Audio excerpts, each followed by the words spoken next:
Our Unit 6 on exponents and radicals covers all of these positive and negative exponents and multiplying and dividing with monomials. So for this quiz review, you want to make sure that you've tried these problems on your own first.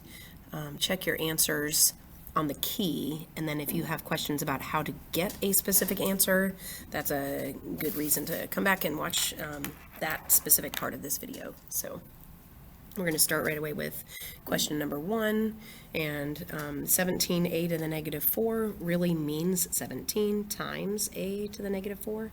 So I'm going to break that up, and I see that I have a negative exponent that I need to move. So I want to have all positive exponents, as indicated in my instructions. So this is going to be 17 over a to the positive 4. That's my final answer on that one. Number 2, remember this is negative 1 times m to the 5th times 8 times m to the 3rd times 1 times m to the 9th. So I'm going to multiply my numbers that I can multiply first. Negative 1 times 8 times 1 is negative 8. And then I have m to the 5th times m to the 3rd times m to the 9th. My rules say that I can keep my base and add those exponents. 5 plus 3 plus 9, I have 8 plus 9 is 17. So that will be negative 8 m to the 17th. If I have a power raised to a power, I get to multiply the outer exponent times anything that has an exponent that's inside the parentheses. There's only one item in here, c to the negative 8. So I'm going to multiply those two exponents, and I get c to the positive 56. Here I have the negative of 29 to the 0. So be careful, because when you have a negative sign, you have to watch where you have parentheses, or if you don't have parentheses, make sure that you're being careful. This is the negative of 29 to the 0, so I know that that is the negative of 1. 29 to the 0 itself is 1. Number 5, I'm going to simplify the numbers that I can simplify. So I assume I'm going to have a fraction answer. Negative 5, I'm going to see that 5 goes into negative 5, negative 1 times. 5 goes into 25 5 times. Okay, so I'm going to have a negative answer in the numerator, and I have 5 as my numerical value in the denominator. X to the 8 over x to the 8. First of all, I know that anything divided by itself is 1, or if I wanted to use my rules, this is x to the 8 minus 8, which is x to the 0, which is 1. In any case, that just cancels out. And I have y to the 9 over y to the 11. I'm going to say that 9 minus 11 is 2. That's negative 2. 11 minus 9 is 2, and I'm going to keep my answer wherever the bigger exponent was. So y to the 11 is my bigger exponent, so I'm going to stay in the denominator with my 11 minus 9 is 2. Okay, I didn't have any extra terms left in my numerator, so that's just a negative 1 up there. All right, number 6. I need to distribute this outer exponent to every single thing that has an exponent that's inside my parentheses. So remember that this negative 4, it really has an exponent, right? So this negative 3 on the outside is going to my positive 1, my negative 8, and my positive 4. I'm going to distribute that to all the exponents that are inside. So I now have negative 4 to the negative 3. Remember, since negative 4 is in parentheses, if you imagine that you didn't have those variables at all, you could see that you have negative 4 all raised to the power of negative 3. It is negative 4 times negative 4 times negative 4 once I'm multiplying.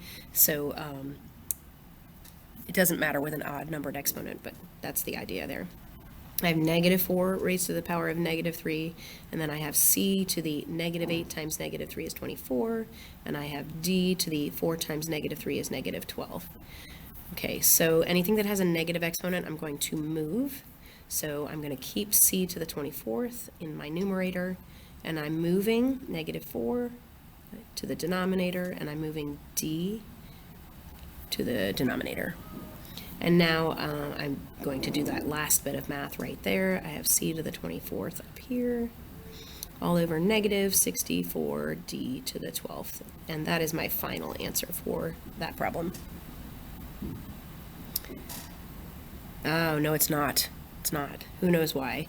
Nobody likes to see a denominator with a negative number. Just kidding. We're going to continue on here. Sorry, it took me a moment. I'm going to move that negative up. So it's going to be negative of c to the 24th all over 64d to the 12th. Somebody almost got a Jolly Rancher. Okay, this is our preferred answer. We don't like to have negatives in our denominators. Okay, 4x to the third times this quantity negative 3x all squared. I need to do this outer exponent first, and then I'll get to multiply. So I'm going to carry down 4x to the third and negative 3x, all of that squared. This, again, if you imagine that you don't have a variable in there, negative 3 is in those parentheses, right? So it's negative 3 times negative 3. It's going to give me a positive 9. So I'm going to have positive 9x squared. I'm distributing that 2 to the negative 3 and to the x. All right, so now I have 4x cubed times 9x squared. 4 times 9 is 36. And x to the third times x squared. I'm going to keep my base and add my exponents. And that should be my answer. Number 8, 2m cubed n, all raised to the power of 3 times negative 2mn squared, all raised to the third power. I have to take care of those outer exponents first before I get to multiply anything together. So this outer exponent, I'm going to have 2 to the third, which is 8, times m to the, 3 times 3 is 9, times n to the, 3 times 1 is 3, times, now I'm going to take care of this second part. That 3 goes to everybody. Okay, negative 2 raised to the third power is going to be negative 8, times m to the 1 times 3 is 3, times n to the 2 times 3 is 6. Okay, now I'm going to multiply some numbers together. 8 times negative 8 is negative 64. My 8s are done. My m's, I have m to the 9th times m to the 3rd, so I'm going to say that I keep the base and add the exponents. I have m to the 12th. I'm done with my m's. N to the 3rd times n to the 6th. Keep your base, add those exponents, and so that should be my answer right there, negative 64, m to the 12th, n to the 9th. All right, 15x to the 5th over, oh, you can't even see it, sorry. 15x to the 5th over negative 3x. I'll take care of my numbers first, and so I know that this equals 15 divided by negative 3 is negative 5. I'm going to just stick negative 5 in the numerator. Okay, x to the 5th over x. Remember, there is a 1 here, so our rules for dividing monomials, we keep our base and we subtract the denominator's exponent from the numerator's exponent. So 5 minus 1 is 4, and this is all over 1, so I really didn't need that fraction bar. So that is my answer, negative 5x to the 4th. Okay. Here I have a division problem again, but I need to take care of this upper numerator first. So a to the 3rd raised to the 3rd power is going to be a to the 9. This is all over negative of a squared. And so I know that I take my numerator's exponent, subtract my denominator's exponent. I'm going to have a to the 9 over 2. 9 minus 2 is 7. Okay, and that's over negative 1, right? If I get rid of that a squared, I'm over negative 1. And of course, I wouldn't want to leave a negative in the denominator. This is really negative of a to the 7th. That is my answer. Okay, number 11. I have 4c squared d cubed times negative 6. That's not 6, sorry, negative ct to the 4th. It's all over negative 2c cubed times 2cd. So I'm going to probably simplify some things first. Yeah, that's, no, or maybe I'll do this. You can do this several different ways. I'm going to go ahead and multiply all my stuff up here. I have 4 times negative 1 is negative 4. taking care of the 4 and the negative. C squared times C is going to be C to the third. I keep my base and add those exponents. D to the third times D to the fourth. Again, keep the base, add the exponents. That's my numerator. Down here in the denominator, negative 2 times 2 is negative 4. C cubed times C, keep the base, add those exponents. So it's C to the fourth times D. So now I can simplify at this point. Negative 4 divided by negative 4 is just 1. And then I have C to the third over C to the fourth. The difference in those exponents is just 1. And I'm going to keep my answer wherever the larger exponent was. So I'm going to put C to the 1 in my denominator. 4 minus 3 is 1, and I'm sticking in the denominator.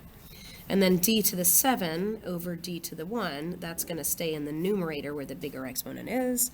So I have D to the 7 over D to the 1. That's going to be D to the 7 minus 1, which is 6. So that should be my final answer.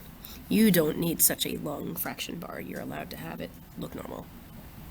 Okay, number 12.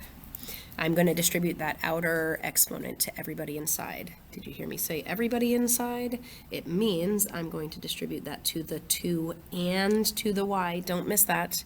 Okay, 2 has a little invisible 1. So I have 2 to the negative 4 times y to the negative 4.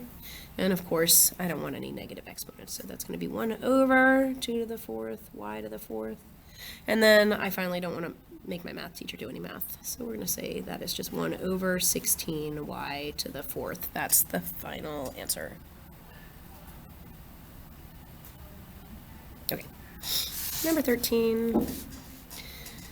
Oh, there's a lot going on here, isn't there? First thing I'm going to do, m to the 0 right there, poof, that's just a 1. Let's get rid of that guy. And now I think I'm going to rearrange so that I have negative exponents change to positive exponents. So I'm going to give myself a fraction bar. 4 squared all to the negative 1. I'm going to move him down. Okay, he's going to go down, and he is just 4 squared now to the positive 1. 2 to the negative 3, let's move that guy up. So he's going to be 2 to the positive 3 now. I have m in the numerator. It's positive 1, it's fine. N to the negative 3, let's move him down. N to the 3. And n to the negative 1, let's move him up. N to the 1. So it's just friendlier if I'm working with all positive exponents. All right, so now I'm going to do a whole bunch of math, right? 2 to the third is 8 over 16. I have m, no other m's to deal with, so I'm just going to leave that as m. N to the 1 in my numerator, n to the third in my denominator. 3 minus 1 is 2, so I want n squared as my response to that, and I'm going to stick it where I had a bigger exponent to begin with. Okay, just as a quick reminder of that, if I had n to the 1 over n to the third, right, I'm just taking my n over n to the third, you know that you can use the algorithm. That's going to be n to the 1 minus 3, which is n to the negative 2, right? So that really is 1 over n squared. So this is how I am knowing that I'm allowed to keep my answer wherever the larger exponent was. Okay, so that was just a proof of why I'm allowed to do what I do. 8m over 16n squared. Let's simplify. That's going to be 1m over 2n squared. Once I have simplified all the way, that is my answer. All right. All of this inside here gets that outer 5. Make sure your outer exponent goes to everybody inside. So this is going to be negative 2 to the 5th times g to the 25th times h to the 20th, right? 5 times 1 is 5. 5 times 5, I got 25 as my exponent. 5 times 4, I got 20. All over. It's going to be 8 squared, right? 8 squared times g to the 7 times 2 is 14. Times h to the 0 still. That guy's just 1. He's out of here. You're out of here, h. Okay. Let's simplify. I'm going to simplify down here. Can we still see what I'm doing? Negative 2 to the power of 5 is going to be negative 32. G, I have to the 25th over 14, so 25 minus 14 is 9. And then I have H to the 20th. Okay, I took care of my G's. This is all over 16 because, oh, no, it's not. It's over 64 because I know how to square a number. Okay, and so that equals negative G to the 9, H to the 20, all over 2.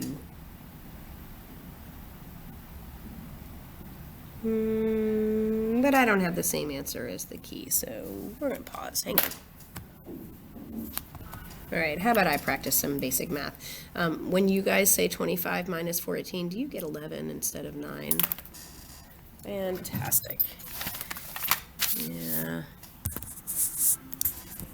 Do some basic math and white that out. Here's my whiteout.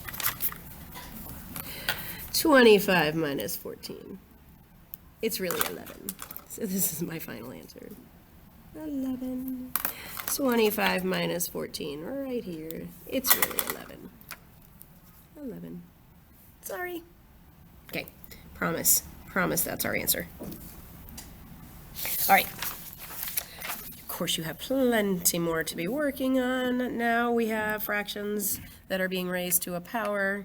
So this is a positive 2 on the outside. It's going to everybody inside. Oh, you know what I'm going to do? I'm not going to do that yet. I think I'm going to simplify inside first. But truth be told, you can do this either way, okay? So I'm going to simplify inside first, though, because I think that's going to make my life easier. Let's call this 7 over 21 is really 1 over 3, right? And g to the 8th over g to the 13th is going to be g to the 5th in the denominator. 13 minus 8 is 5, but my bigger denominator, my bigger exponent was in the denominator, so, okay. So I've simplified inside here first, and I get 1 squared, which is still 1, over 3 squared, g to the 10, and of course that is 1 over 9g to the 10. That's my answer. If we had forgotten that we can simplify first, you just want to remember that that squared goes to everybody. So I'd have 7 squared g to the 16 over 21 squared g to the 26. And then that's what made me oh, you can't see that, I'm sorry. There you go. 7 squared g to the 16 over 21 squared g to the 26. Yeah, that's a big mess, and if I don't get to use a calculator, just in case I don't get to, it makes more sense to simplify ahead of time. Although I can multiply 21 times 21, can't I, if I just get out scratch paper. All right, we're going to pop on over here to number 16. This is all raised to the negative 2 power, and so one thing we know is we can rearrange, we can take the reciprocal of this fraction, and now our outer exponent is positive. That is a way to do this. It is not the only way, right? So now I would distribute my positive 2 to everybody inside, and so I have 7 squared p to the 14 all over 6 squared, and that is 49p to the 14 all over 36 as my answer. If you chose to distribute, sorry for moving my paper, my negative 2 to everybody inside, I get 6 to the negative 2 over 7 to the negative 2 p to the negative 14. So this is another way that you could do this. And now, of course, I want to move everybody so that we have positive exponents. So I'm going to say 7 squared p to the 14th over 6 squared, right? I just made everybody positive exponents. And notice that's exactly the same thing, okay? So we still get the same answer. So it's truly your preference which way you want to do that problem. All right, now we have some scientific notation, and we want to remember that our initial factor or coefficient has to be between 1 and 10. It can equal 1, but it cannot actually equal 10. This has to be an integer as our exponent. And most of the time, any problems we give you are going to have integer exponents with our scientific notation. It is possible to have numerical information that has a decimal as an exponent, but we are not doing that math in this math class. Okay, so if we're just going to go from standard form to scientific notation, I need to think about what is my initial factor or coefficient going to be. I'm looking for a number between 1 and 10, so 7.5 it is. This is going to be 7.5 times 10 to the something. All right, the way I look at this is this a big number or a small number? If it's a big number, I'm going to have a positive exponent. If it's a wee little small guy, it's just going to have a negative exponent. It's not a negative number, it's just a negative exponent. This is a positive exponent, so I got to figure out how many times I moved my decimal. I started here because it was an invisible decimal point there, and I go 1, 2, 3, 4, 5, 6, 7. I moved 7 spaces. All right, this one's a wee little number, so I know I'm going to have a negative exponent. Okay, I want my factor to be 8.52. 8.52 times 10 to something, it's going to be a negative number. So we started here at our decimal and we went 1, 2, 3. We had to move it 3. Since it's a small number, I have a negative exponent. 907,000. This factor is going to be 9.07 times 10 to something. It's a big number, so I'm going to say it's 9.07 times 10 to a positive number. And I went 1, 2, 3, 4, 5. That was 5 spaces. All right, convert from scientific notation to standard form.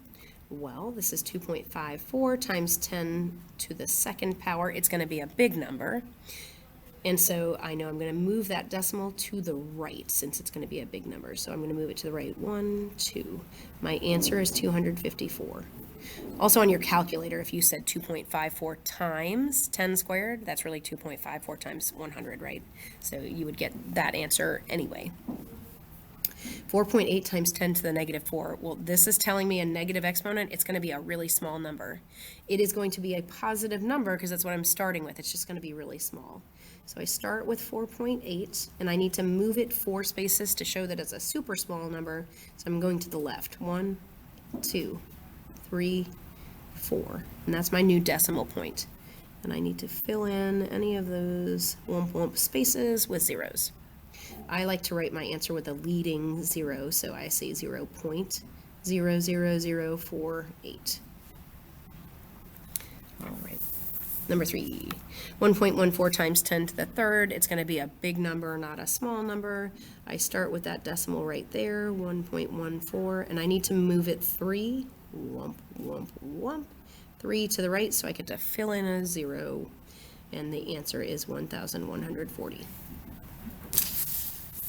All right, when we multiply